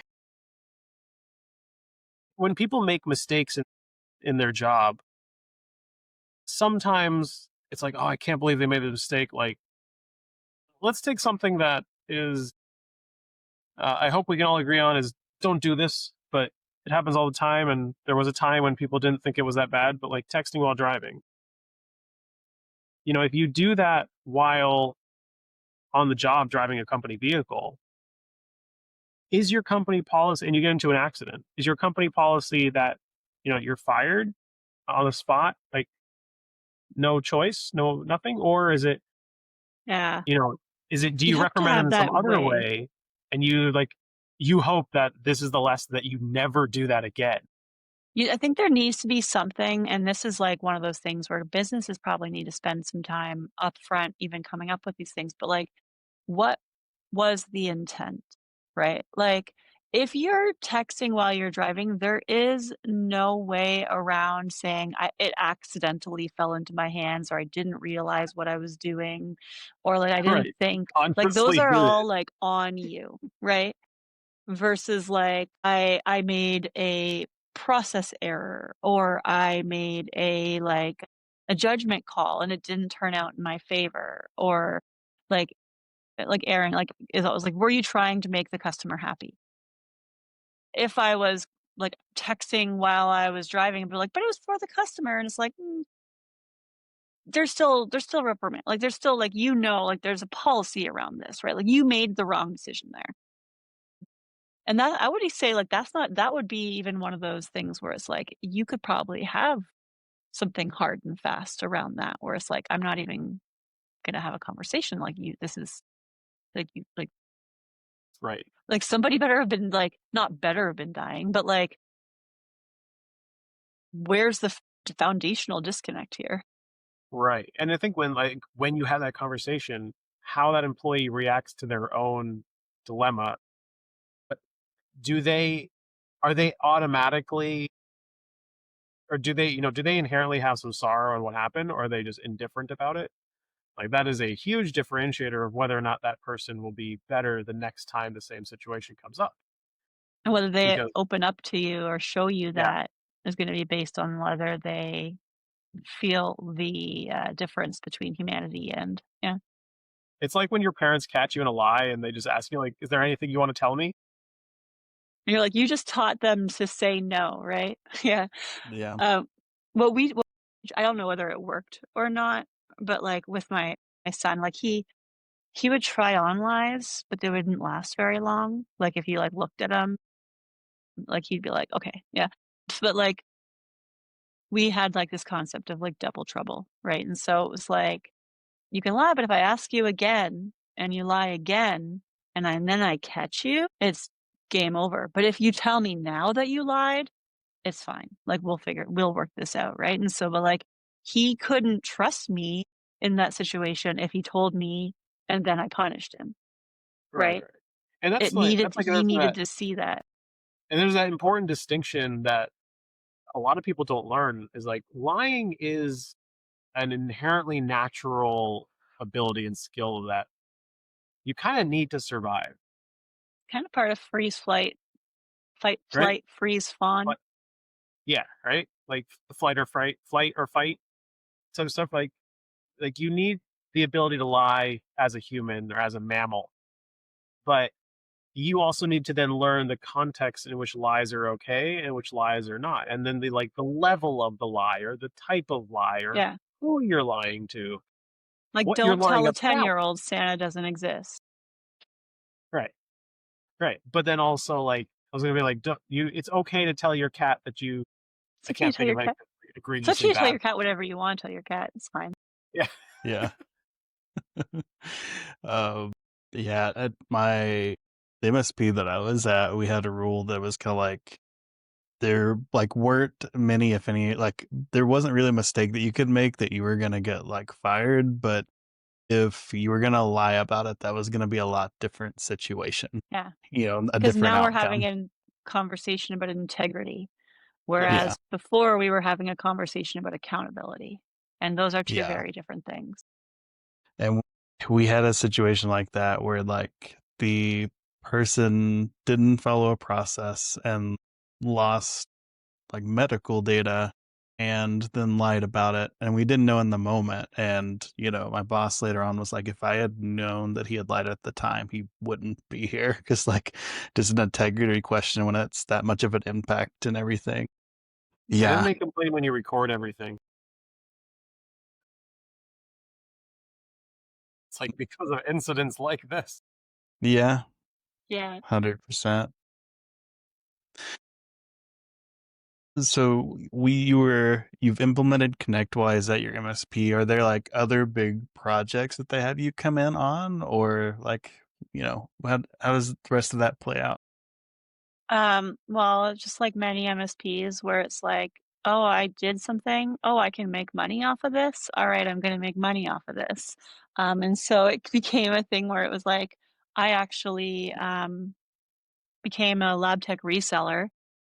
Our MSP became a LabTech reseller, in that's how I actually ended up finding LabTech Geek in the first place. Was I was like, they were like, "Oh, you're a ConnectWise admin, so we're gonna make you a LabTech admin too." That checks out. Those two things make correlate. And so I was kind of like, "All right, we'll do it." But, yeah, so I had gone to they had sent me to Automation Nation, and that's where I had found, I'd met Greg and Martin, and, it was kind of one of those, like, big eye-widening things for me because I had this I was such a keener. I had if you're at were you at the first MSP GeekCon? I No, I was supposed to, and then I got sick. It's but yeah. So on the I'd had the keynote at the end about the finding your tribe, and so I had, like, screenshots and stuff at that time, but I have a picture of the IT Nation 2013 agenda, and I was like there's, like, 3 different tracks that you could take, and if you were to, like, take 3 of each, you got, like, a special certification, but it was, like, almost impossible to find a way to make it happen, so I was like, "Bet." And so I, found I circled all the things, and I'm like, here's my agenda," and you could see it, like, all the different stuff that I was gonna take, and it's actually really funny because like, if you look at the list, it's like that could be an agenda that people would, like, attend today, like, things haven't changed much. Yeah. One of them was, like, demystifying Ignite, and I'm like, people probably still need Ignite demystified. If it's still Yeah. around, I don't know, but, like, it was something that was like, yeah. But that was like I was just kind of like, I have to learn all of this stuff, right? And then I found them, and that was pivotal. I didn't even talk about. I was already doing like the ConnectWise user groups. I had Nice. found the ConnectWise user groups. Like my boss brought me with him to one. Um, that was probably my first introduction into like MSP community in the first place. Was like those user groups. And I kind of realized there, like, how unique of a role I held in terms of like where my perspective sat, because I was like I was on the internal, but I was also thinking about like how it mapped externally and everything like that, and like to the customers and stuff. And so I just kind of stumbled into these user groups. I stumbled into like seeming like I felt like they're like, oh, they're showing these things off, and I would like just contribute, and I would like raise my hand, and I would like shout things out. At one point, like Craig Fulton's in the office just going like careers at connectwise.com, like like you should just come. I actually did try at one point, but it was at a time when they didn't hire Canadians, and they would have wanted me to come and move there, and I was like, I'm not doing that. I've got a baby. Jack was just or Jonah was actually just born. I remember I was like went to a user group. He was at home with my husband, and it was like I think he was like 1 month old, and I was like sneaking off to the bathroom to like pump with my like big like 2003 hand-me-down pump thing. The Oh ones my that are not gosh. horrible. Yeah, like I had to find one that had like a plug nearby. Oh my gosh. Yeah. But it was I was just so energized by going to them, and that's when I realized it, right? I was, like, talking, I was like, "Well, yeah, I do enhancements," and, like, we had, like, this enhancements board, like, we talk still to this day, to people, like, when they're talking about Roost and automation and stuff, where it's like, "Oh, do you have, like, a board that you put your automation ideas on?" And blah, blah, blah, and it's like, I had that board, I had the email connector, I had my entire company just, like, whenever they had an idea of something they wanted in ConnectWise, it was just get it in there. I was automating the crap out of that thing just with their own workflow engines and SQL scripts and stuff. That was probably like my biggest thing was like realizing like, oh, like I can actually like drive value and be seen showing value. All Yeah. of a sudden, all of these people care about what I have to say. All these people are like, oh, I have a ConnectWise problem. I should ask Ashley. And I was like, oh, like my voice, like it's like this is where it is, and so that's where I was like, I found my people, right? And then I became the facilitator of the ConnectWise group and the Toronto one. We called it the Canuckwisers, and yeah, that was 13 years I did that for, or 10. Oh, I think it was 10 years technically, but that was probably the pivotal moment. I would say, like the entry into that, and realizing how much I liked it.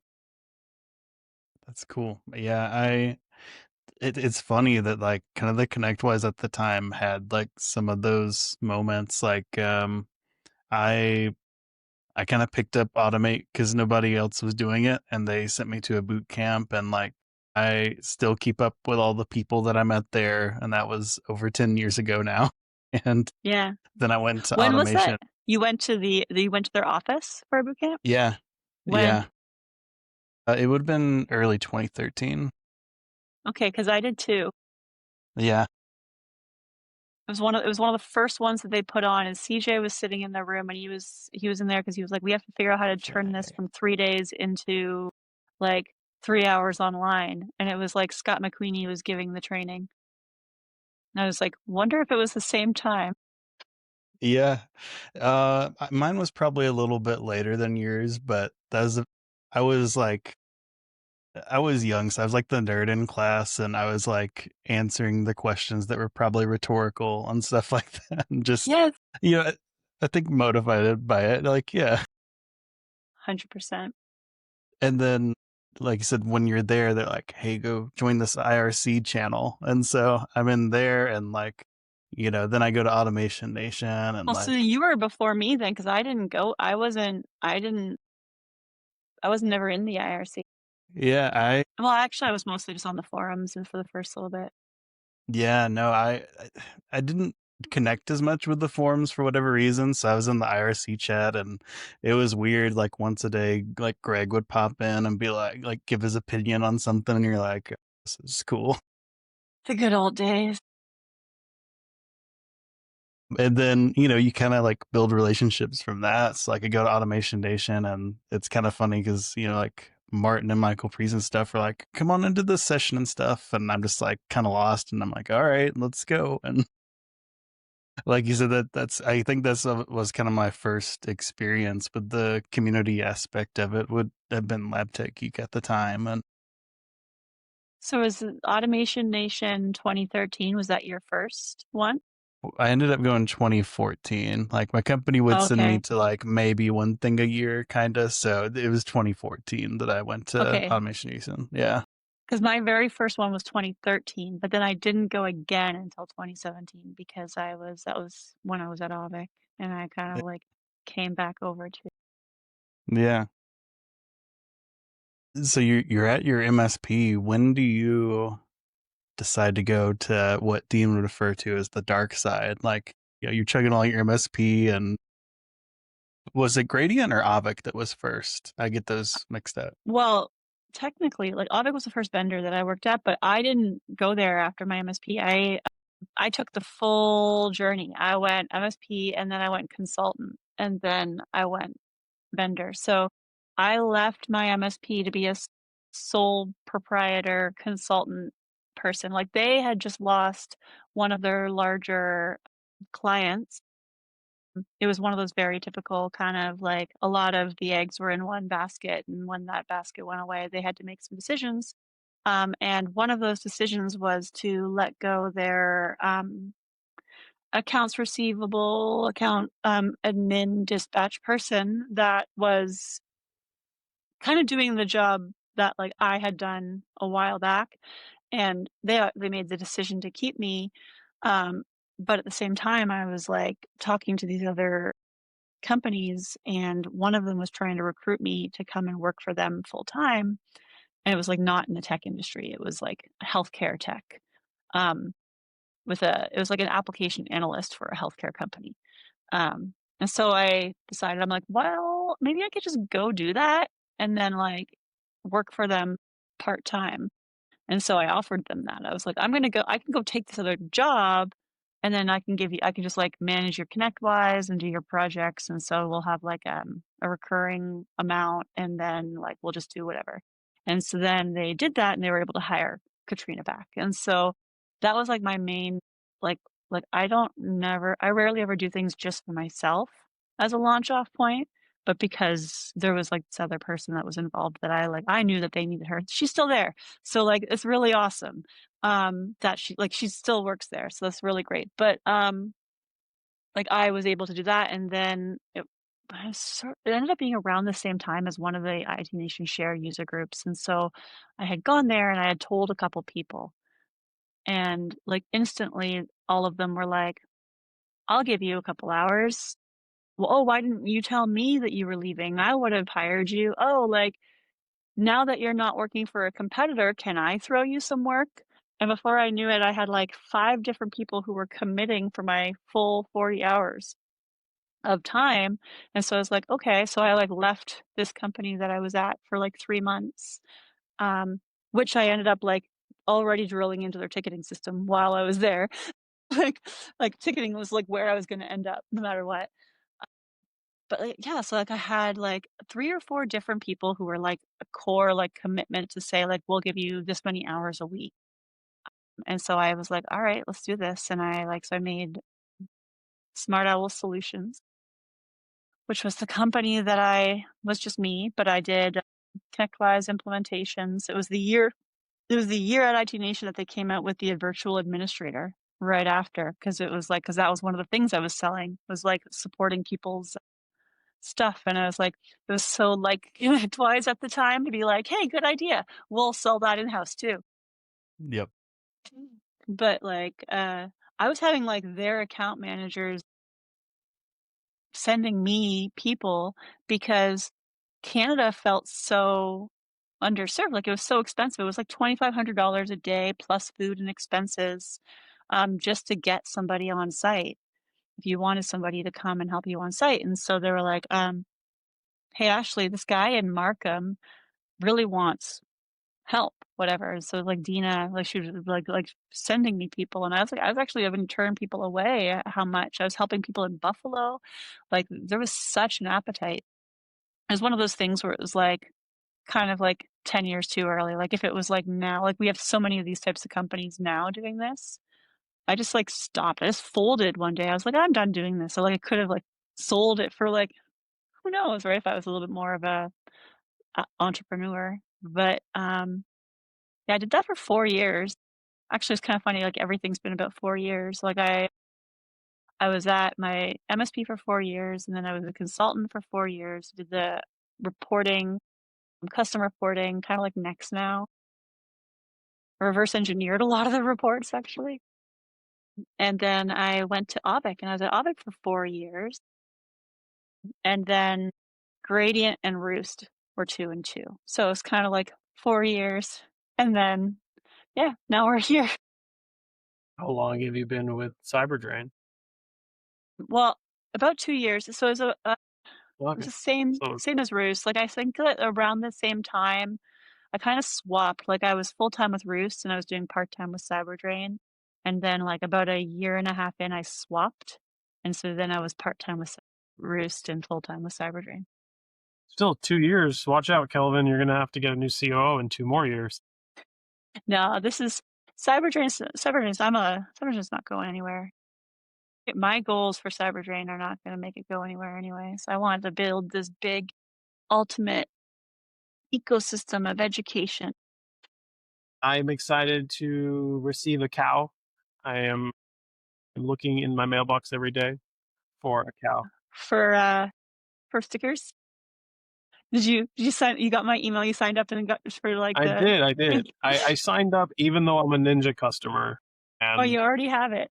yeah, so I'm not actually using your product. I even put that in the But email too. I was like, I'm going to be fully transparent. I was like, by the way, Synchro Ninja people, if this looks familiar, it's because you've already got it. yeah, yep. And I'm like, you know what? I like what you guys are doing too much, and I want to make it better. This is That's my way of awesome. I funding the platform. appreciate that. You could also use it. That would like test it out and stuff and give But yeah, feedback. yeah. Compare the data across the two. That'd be funny if you found differences. Be like, see, literally the exact same API. Yeah. It's also the same one that's in Roost, but I don't know how to describe that one because like that one I built like as an integration. And so it's like you could use it, but it's not like just Yeah. having Roost gives it to you. Yeah. Nice. Bruce just giving us things. Just work. You don't have to do anything at all. You just buy it and it works. That's the way that product adoption goes. Right? Definitely. So here's a question that I want to ask you. It's a bit of a thinker, maybe. What is something you've seen in the next generation or the green people in the IT space that you wish they didn't do, or was like almost like a problem that you're seeing that you just wish they could understand is like, no. Gosh, it's not in the new people, it's in the old people. Fair enough. I wish that we considered them for the potential they are more instead of for what they are right now. I feel, well, in general, I think that we do such a bad job as humans not being crabs in a bucket when we try to also talk about how we're trying to lift up. And so often we are, like chastising behaviors that are no different than the behaviors that like we would have exhibited or anybody entering something new would exhibit, right? Like whether you're new to the industry or new to the workforce, um, I don't know. I guess I feel like I have this like frustrating need to recognize like different environments cause different people and different people cause different environments. It is a bit of a Interesting. thinker, so it's like I can't really I can't crystallize the thought around that very well. I I guess if I were to like force to answer that question, I would say that I wish that they would not assume that problems hadn't existed just because they're now facing those problems, right? Like, but that's everybody. I feel like there's things that I solved a decade ago that people are just being like, well, because that work was done a decade ago, it's not relevant to the conversation now. And it's like, it's the exact same problem, guys. No matter what you do, you throw the ball up, it's gonna come down. I think there's a lot of that built-in knowledge taken for granted, right? And it's always interesting. And I feel like sometimes in the community, somebody might jump on someone for not doing a certain thing, but you were there at some point, right? Like all the MSPs were using the same domain password for everyone at some point, and now like that's a cardinal sin. Like we understand, we learned, we don't open RDP to everyone. Yep. Time makes sense in reverse, but we live it forward, right? Yeah. I think, like I said, there's people that are newer to the industry that didn't have the hard knock lessons, and sometimes you see those same mistakes. And yeah, it's kind of weird to look back at like what we take for granted. Yeah. Or even like the fact that we do have a different platform now, and the fact that somebody was funneled through in the way that they were because of constraints that forced that. And then we look at it and go, like, I did it this way. Why are you not why are you having a problem? It's like, well, I also am having to deal with like nobody has an attention span, and I have analysis paralysis, and like all of these, there's all these other constraints that like might cause things to exhibit differently, right? And if we react on how things present themselves as opposed to like where their motivation comes from, then we're just gonna change with the wind the same way that the constraints do. Yeah. I think you see that a lot with like financial aspects as well. Someone will ask for an opinion on like what stack they should build, and people blindly say like, "Go buy the Ferrari of security," and you're like, "Well, I don't have the money for that." And sometimes you see snarky people that are like, "Well, why are you even a business if you can't protect your customers?" And it's like, no, there's like levels to that. Like, Yeah. And then you like cause like we have to use these fancy language, and we talk at this like superficial level, like talk about nuance, right? Like, well, it's like the details live at that nuance. You're not going to surface those back up. But if you're not giving them the opportunity to explain at that nuance, then you're not going to understand why it was compiled that way. It's so true. It is It's the statement: hard times make hard people make good times make good people, and good people make hard times. I haven't heard that one. Oh, really? Yeah. I think about that one a lot. oh yeah, I like it. I like it. I think I've heard a version where they said soft, but I like good better. Yeah. Like they said soft instead of good, but I like Soft, good yeah, it better than is soft. soft. Yeah. I think that technically the term is Soft like times? soft people make soft times. Soft times make hard people. Hard people make soft good times, good times. Oh no, so it's good and then good makes soft. That Yes. sounds right. It's something like that. Yeah. Oh, well, cool. The at least what might be the original quote, according to chat or according to Gemini. Now I understand the concept more. It's hard times create strong people. Well, actually, the first quote, the original quote apparently is very like, meant Men, yeah. men, right? But hard times create strong people. Strong people create good times. Good times create soft people, and weak or soft people create hard times. So it's like this cyclical nature of when the good's good, when the time is good, you're not going to strive to make it better because it's good enough. And so things just get progressively worse. And then when things are bad, you really want them to be better, and you will try your hardest to make it better. And that's when your reluctant leaders step up. Yes. Yes. They're like, I'm doing this because I have to. Yeah. Whereas like they're looking around, they're waiting for somebody else to do it, right? Yeah. Is when nobody else is that they step up, and yeah. I think most would say like a fairly like wide variety in a career and like ups and downs, but overall like a good trajectory. If someone was like starting at that MSP today, what advice would you give to them? Obviously, they don't have to follow the same path, but like what knowledge would you impose on them and let them choose their own path?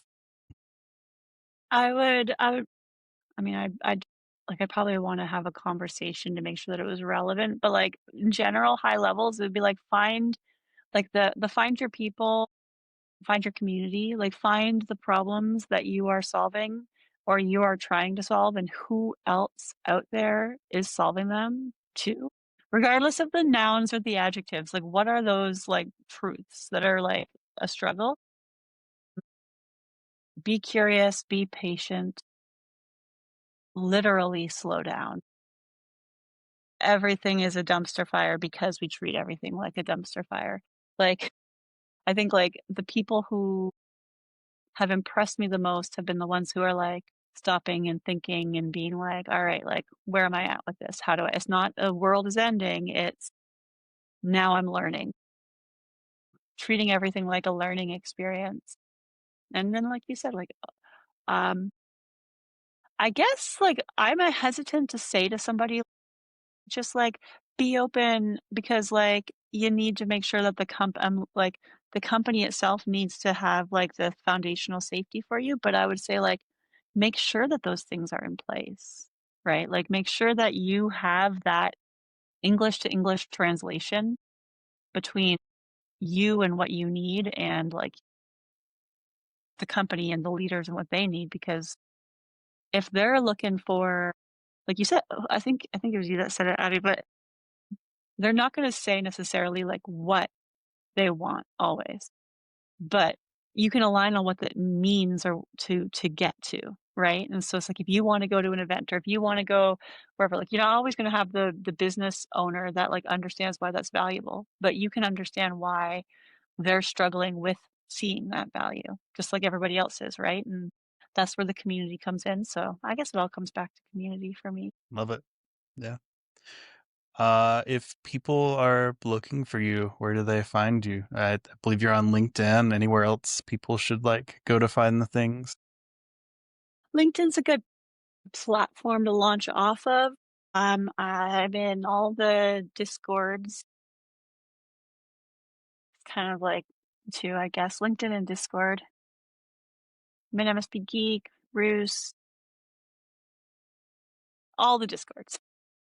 If I'm not in a Discord that people want to talk to me in, then send me the link to the Discord because I will join it. I've been frozen on Yeah, my we would screen. have to. The one thing that's nice about this platform is that it just kind of cuts out, makes it easy to cut out lulls or pauses. Like I think there's just a button that you push and like all the pauses just disappear. Oh, there's No, two we've got Ben. two Bens. They're both Abby, frozen. do you know Mendy? Do Not you know personally. him? I just know of Mendy. Okay. You were reminding me of him a few times today, and now we've got 3 Bens! So I was gonna ask you how many discords that you were in, and then I went to count mine, and apparently Discord stole my devices away. Oh, No. no. Oh, well, see, I've got all these ones that are in folders, and then I've recently Yeah. started to join all of these new, like, AI servers too, like the Lovable and the Bolt and the Repo Prompt, like, all the new stuff are coming out with servers. There's over 100 servers here. Oh my gosh. Yeah, I'm not anywhere close to that, I'm sure. I have it feels like a lot, but not that many. I have some at the bottom that I probably like, I don't even think I've opened these folders in a year. Yeah. Yeah. Thank you for coming on, Ash. It was a pleasure. Yeah, Thank you. this was really, really, really cool to finally have a conversation with you and learn a lot more about you and your journey in IT. So thank you so much for being here with us.